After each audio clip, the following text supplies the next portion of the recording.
ఈరోజు ఏదైతే మన ఎంసీహెచ్ హాస్పిటల్ మాతా శిశు కేంద్రం హాస్పిటల్ ఏదైతే ప్రధాన రహదారి ఉందో దాని మీద మొరం పోయించడం జరిగింది. ఎందుకు అనంటే నిన్న ఒక పేపర్కి రావడం మా దృష్టికి రావడం ద్వారా ఇక్కడ ప్రెగ్నెంట్ లేడీస్ వస్తారు, వాళ్ళకి ఇబ్బంది అవుతుంది, వర్షాలు పడి మొత్తం కూరుకుపోయింది రోడ్ అని చెప్పేసి మా దృష్టికి వచ్చింది. కాబట్టి ఈరోజు రియాక్షన్గా మేము ఇక్కడికి వచ్చి దాని మీద మొత్తం మొరం పోయించడం జరుగుతుంది. అక్కడ మెయిన్ రోడ్ నుంచి వెళ్ళి హాస్పిటల్ వరకు కూడా ఈ మొత్తం మొరం పోయించడం జరుగుతుంది. ఇక్కడ రాగడి మట్టి ఉంది కాబట్టి దాంతో చాలా ఇబ్బంది అవుతుంది. అది తీయించేసి మొత్తం మొరం పోయించడం జరుగుతుంది.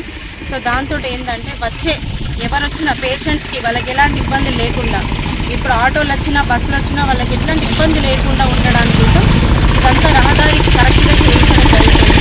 గత ప్రభుత్వం హాస్పిటల్ కట్టారు కానీ దీనికి రోడ్ వేయించడం జరగలేదు.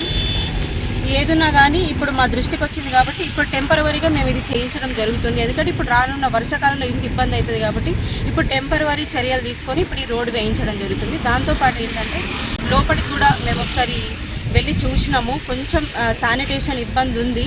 సో దాంతో ఏంటంటే మేము ఇక్కడ ఉన్న సూపర్వైజర్ గారు కానీ ప్రతి ఒక్కరికి చెప్పడం జరిగింది, కొంచెం శానిటేషన్ ఇబ్బంది లేకుండా లోపల క్లీన్గా నీట్గా ఉండేట్టు చూసుకోమని చెప్పినాం. సో వాళ్ళు కూడా మంచిగా రెస్పాండ్ అయ్యారు, బాగానే ఉంది, అంతా ఓకే. ఇక్కడ డంపర్ బిన్ కూడా ఒకటి ఇవ్వడం జరిగింది ఇక్కడ. సో ఏంటంటే అది కూడా ఇప్పుడు చెత్త అంతా ఒకటే దగ్గర, అంతకుముందు కూడా ఒక వీడియో వచ్చిందనమాట, లోపల అంతా బాగాలేదు, నీట్నెస్ లేదు అని చెప్పేసి.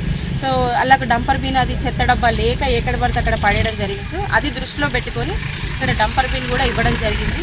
సో ఏదున్నా కానీ డస్ట్ని తీసుకెళ్ళి డైరెక్ట్ అందులోనే వేయడం జరుగుతుంది. ఇప్పుడు ఏదైనా కింద పడేయడం కానీ కాల్చేయడం ఉండదు. సో ప్రజలకు ఇబ్బంది కలగకుండా, ఏ తల్లికి కానీ ఏ గర్భవతికి కానీ ఇబ్బంది లేకుండా చూసుకోవడానికి ఇదంతా ముందస్తు చర్యలు తీసుకోవడం జరిగింది.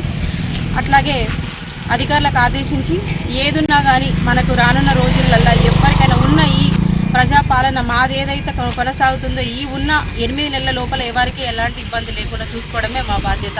అందుకనే ఇప్పుడు రానున్న రోజుల్లో ప్రజా దర్బార్ అనే ప్రోగ్రాం కూడా పెట్టడం జరుగుతుంది. దాంట్లో కూడా మనకు జగిత్యాల పరంగా ఎలాంటి సమస్యలున్నా దయచేసి అందరూ వచ్చి మీ సమస్యలు తీర్పగలరు.